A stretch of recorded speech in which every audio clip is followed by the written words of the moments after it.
হাজার বছর আগে মানব জাতি পথভ্রষ্ট হয়ে পড়েছিল। মানুষ আল্লাহকে ভুলে গিয়ে প্রতিমা পূজা শুরু করে।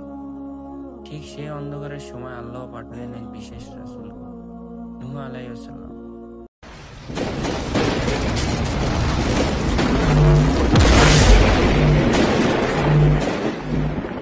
হে আমার জাতি, আল্লাহ আমার একমাত্র রব, তাকে মানো, তার কাছে ক্ষমা চাও, তাহলে তিনি তোমাদের উপর রহমতের দরজা খুলে দেবেন। তিনি দাওয়াত দিয়েছেন ৯৫০ বছর, কিন্তু মানুষ তাকে উপহাস করত। কেউ বলতো, হে নূহ, তুমি তো শুধু এক সাধারণ মানুষ।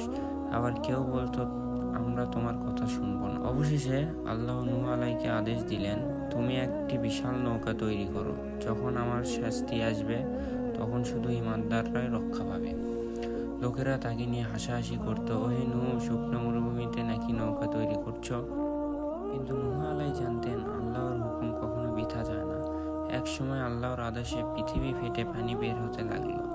আকাশ থেকে ঝড়ের মতো বৃষ্টি নামলো, পাহাড় পর্বত পর্যন্ত ডুবে গেল। আল্লাহ বললেন, হে নূহ, তোমার পরিবার ঈমানদার এবং প্রতিটি প্রাণী এক জোড়া নিয়ে নৌকায় ওঠো। নূহ আলাইহির নৌকা আল্লাহর রহমতে ভেসে উঠল, আর বাকি পৃথিবী ডুবে গেল।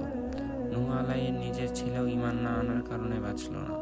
নূহ আলাইহি কেঁদে বললেন, হে আল্লাহ, আমার সন্তান।